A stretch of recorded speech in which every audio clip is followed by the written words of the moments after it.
There are moments in life when silence speaks louder than words, when distance is not mere separation but revelation. The people we love, the souls intertwined with ours, are not always what they seem, and sometimes God whispers a warning, a still small voice in the midst of our certainty. We often mistake comfort for alignment, thinking that every shared laughter, every familiar presence is a sign of divine purpose. But what if love itself is a test? What if the ache we feel, the hesitation deep within, is not doubt but discernment? God, the great weaver of time, does not always shout his warnings. Sometimes he allows shadows to fall so that we may see the light more clearly. Pay attention, not in fear, but in wonder, for even the unraveling is part of the tapestry, and every departure, every distance, every aching lesson is drawing you deeper into the mystery of his perfect design. Love is one of the greatest gifts God has given us. It binds us together, strengthens us in times of trial, and reminds us that we are not alone in this vast and mysterious world. But love, true God-ordained love, is not just about comfort or companionship. It is about alignment with his purpose, about walking in the light of his truth. And sometimes the hardest thing to accept is that not every love is meant to stay. We cling to people because they are familiar. We tell ourselves that time, history, and shared moments are proof that they belong in our lives. But God does not measure relationships the way we do. He does not look at how long someone has been with us. He looks at how they are shaping us. Are they drawing us closer to him, or are they pulling us away? Are they reflecting his love, his wisdom, his truth? Or are they leading us into confusion, compromise, and pain? Some of you listening right now are wrestling with this very question. You feel it in your spirit. You sense that something isn't right, but you push it aside because love, even when it wounds, can be hard to release. You tell yourself, but I've invested so much. You say, I can't walk away now. But my friend, listen, when God begins to trouble your spirit about someone, when he places a hesitation in your heart, it is not to harm you, it is to protect you. There is a kind of love that is holy, and there is a kind of love that holds you hostage. There is a love that strengthens your faith, and there is a love that leaves you exhausted, doubting, and distant from God. And sometimes the very person you are fighting to hold on to is the one he is asking you to let go of. Not because he wants to see you suffer, but because he has something greater for you, because he sees what you do not. Think of Abraham and Lot. They traveled together, walked the same road, shared the same history, but the time came when they had to separate. Lot's path was leading him toward destruction, and though Abraham loved him, he had to let him go. Some of you have a Lot in your life. Someone you care for, someone you've walked with, someone who feels like they should always be there, but their path is no longer aligned with yours. And God is asking you to step away, to trust him with the outcome. This is not a call to abandon people at the first sign of trouble. It is not a command to walk away from those God has truly placed in your life to refine and strengthen you, but it is a call to listen, to be sensitive to the way he is moving. If he is showing you a pattern, if someone's presence in your life consistently leads to compromise, confusion, or distance from him, then my friend, that is not love. That is a chain, and God did not create you to be bound. Maybe you've been praying for clarity, for a sign. Maybe you've been asking, Lord, show me what I need to do. And maybe this is it. Maybe this is your confirmation.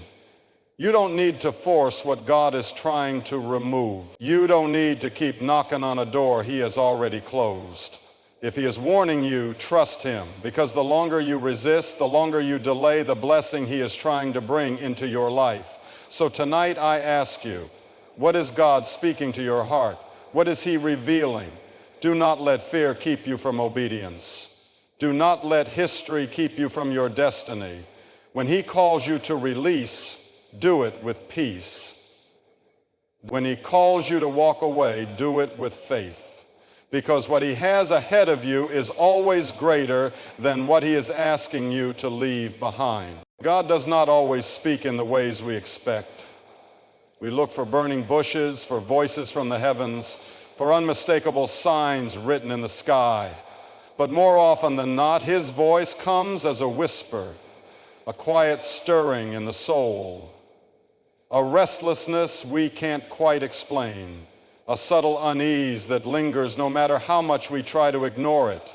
Some of you have felt that whisper. You've sensed it when you're around a certain person, when you're in a certain relationship, when you're walking down a road that deep down you know is leading you away from God's best. It's not always loud, it's not always obvious, but it's there. A hesitation in your spirit, a warning that something isn't right, and yet we silence it. We tell ourselves we're imagining things. We call it fear, we call it insecurity, we call it overthinking. We convince ourselves that if there's no dramatic evidence, no betrayal, no great offense, then surely we must be wrong. But my friend, listen to me. When God begins to stir something in your spirit, when he unsettles your heart about a situation, it is not without reason. That discomfort is often his way of guiding you, his way of protecting you from something you cannot yet see. How many times have we looked back on a situation and said, I knew something wasn't right? How many times have we ignored that still small voice, only to find ourselves in the middle of pain we could have avoided? God does not always explain his warnings in the moment. He does not always show us why right away. He simply asks us to trust. Think of Samuel lying in the temple, hearing his name called in the night. At first, he didn't recognize the voice of God. He thought it was something else, someone else. And that is how many of us are today. God speaks, but we assume it's just our own thoughts. He warns, but we brush it aside. He stirs our spirit, but we keep walking in the same direction because we are waiting for something more obvious. But my friend, discernment is not about waiting for proof. It is about trusting the whisper. Some of you are in relationships right now where everything looks fine on the surface, but deep down, your spirit is unsettled. Some of you have friendships, business partnerships, connections that seem right in every practical way, but something in your heart keeps pulling back. Do not ignore that voice. Do not drown it out with logic, with excuses, with fear of what will happen if you walk away. If God is warning you, it is because he sees what you cannot see. I've talked to people who stayed in relationships for years, ignoring every warning sign, dismissing every red flag, because they didn't want to make a mistake, because they were afraid of being alone, because they wanted to believe that love was enough to fix what only God could fix. And in the end, the very thing they were afraid of, the heartbreak, the loss, the pain, came anyway, only worse than if they had obeyed in the beginning. Obedience to God's voice will always cost you something in the moment, but it will save you far more in the long run. So what is God speaking to you? Where is he asking you to pay attention? Who is he gently warning you about? Maybe it's someone who is leading you away from him, not by force, but by quiet compromise. Maybe it's someone whose presence drains your spirit instead of strengthening it. Maybe it's someone you've placed all your hope in, someone you've been trying to change when God is telling you to let go. Tonight, I want you to do something. Stop asking for louder signs and start listening to the quiet ones. Because the whisper of God is never wrong. The people we walk with shape the direction of our steps. No one walks through this life alone. We are influenced, molded, and changed by those we keep close. And that is why God cares deeply about the company we keep. Because some relationships will draw us nearer to him, while others will quietly pull us away. It doesn't always happen suddenly. It's rarely a dramatic moment where we wake up and decide to turn from God. No, it happens in small, subtle ways. A shift in priorities, a softening of convictions, a quiet excuse made here, a compromise accepted there. Before we know it, we are standing in a place we never intended to be, wondering how we got so far from the presence of God. And often, if we look back, we'll see that it wasn't just our own choices. It was the influence of someone we allowed too close. This is why God warns us, not because he wants to control us, not because he wants us to live in fear of relationships, but because he knows the weight of influence. He knows that when we surround ourselves with those who do not love him, who do not honor his ways, who do not seek his truth, it will only be a matter of time before their direction becomes ours. Scripture tells us, do not be deceived. Bad company corrupts good character. But too often we convince ourselves we will be the exception. We tell ourselves, I can handle it. I won't change. We believe that our faith is strong enough, that our convictions are deep enough, that we can stay close to people who are walking away from God and not be affected. But my friend, listen, no one is immune to influence. No one stands in the current of a river and remains completely unmoved. I've seen it happen so many times. A man once came to me and said, I used to be so on fire for God. I used to pray every day. I used to feel his presence so strongly. But now, I feel distant. I don't know what happened. And as we talked, I asked him, tell me, who are the people you spend the most time with? And as he began to list their names, I could hear it in his voice. He already knew. He had surrounded himself with people who had no love for God, and without even realizing it, his own passion had faded. The truth is, we become like the people we spend time with. If we walk with the wise, we become wise. If we surround ourselves with those who love God, who seek his faith, who encourage us in righteousness, then we are strengthened. But if we give our heart, our time, our trust to those who have no reverence for him, then slowly over time their ways will become our ways. Some of you listening right now are in relationships and friendships, in circles of influence that have been quietly pulling you away from God. Maybe you felt it, but you've ignored it. Maybe you've sensed the change in your spirit, but you've told yourself it's not a big deal. But I ask you, when was the last time you felt close to God? When was the last time your heart burned with passion for his presence? Could it be that the people around you are shaping your distance from him? God is warning you because he loves you. He is not trying to take something from you. He is trying to give something better to you. He is trying to protect your spirit, to guard your faith, to keep your heart from growing cold. And sometimes the most faithful thing you can do is walk away from what is weakening you. You do not have to fight against the current alone. You do not have to prove your strength by staying in places where your faith is constantly under attack. God is calling you higher. And if someone is pulling you away from him, that is all the sign you need. Let them go. Because no relationship is worth losing your soul. There are moments in life when pain knocks at our door uninvited and unexpected. It comes through disappointment, through betrayal, through the quiet ache of realizing that someone we love is not who we thought they were. And when that pain settles in, when the weight of heartbreak presses against our chest, we ask, why, God? Why would you allow this? But what if I told you that pain is not always a punishment, that sometimes pain is God's alarm, his way of waking us up, his way of drawing our eyes to something we have been too blind, too stubborn, too afraid to see? We don't like to think of pain as a gift. We want life to be smooth, predictable, safe. We want the people we love to stay the same, to never change, to never hurt us. But God never promised us a life without sorrow. He never said that love would come without wounds. What he did promise was that every sorrow, every wound, every loss would be used for our good if we trust him. Some of you are carrying a hurt right now that you don't understand.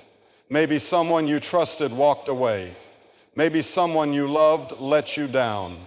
Maybe the very person you thought would be by your side forever has shown you a side of themselves that you never wanted to see. And in the quiet moments you wonder, why would God allow this? But my friend, what if the pain is not a punishment but a revelation? What if the loss is not cruelty but mercy? What if God is allowing the breaking because he knows you would never walk away otherwise?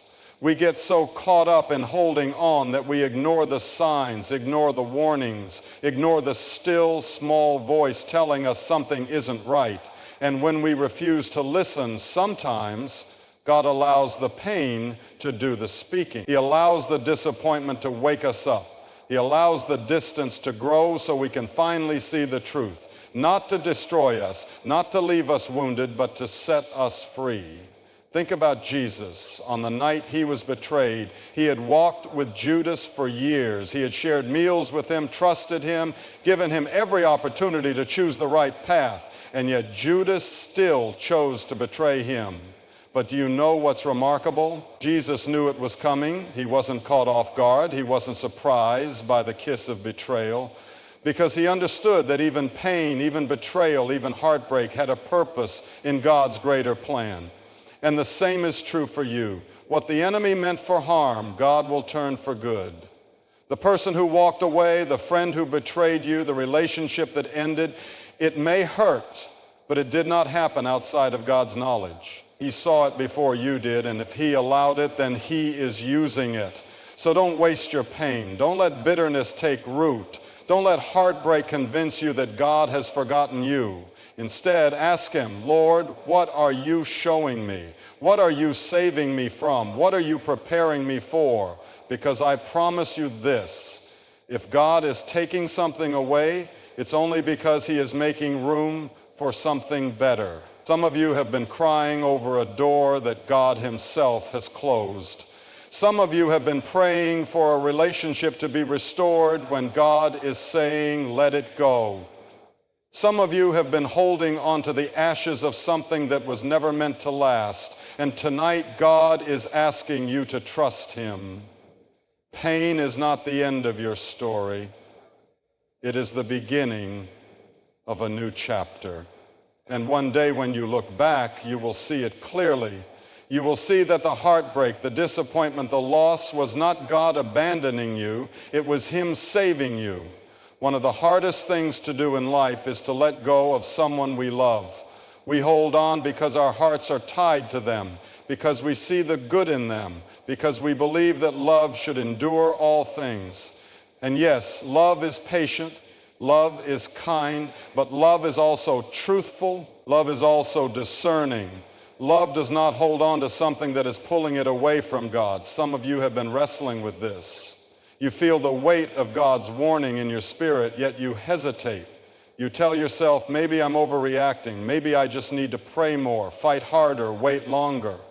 But my friend, when God calls you to let go, he is not asking for your opinion. He is asking for your trust. We mistake attachment for loyalty. We think that because we've invested time, history, and emotion, we are obligated to stay. But listen, obedience to God will always require surrender. If you cling to what he is trying to remove, you are not walking in faith, you are walking in fear. Think about Lot's wife. She was warned. She was given a chance to walk into the new life God had for her.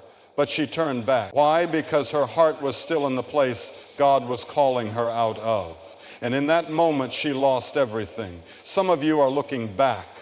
Some of you are standing at the threshold of something new, but you're afraid to step forward because you're still tied to what was. You're still hoping that person will change. You're still believing that somehow things will go back to the way they used to be. But God is not in the past. He is calling you forward. And if he is saying, let go, then my friend, let go. I know it's not easy. I know it hurts. But hear me, God never asks you to release something without a purpose. He is not taking something from you to leave you empty. He is making room for what is truly meant for you. When the rich young ruler came to Jesus, he wanted to follow him. He wanted eternal life. But when Jesus told him to let go of his wealth, to lay down what he valued most, the man walked away sorrowful. He wanted God, but he wanted to keep his own way too. He wanted the blessings of the kingdom, but he was unwilling to surrender what was holding him back.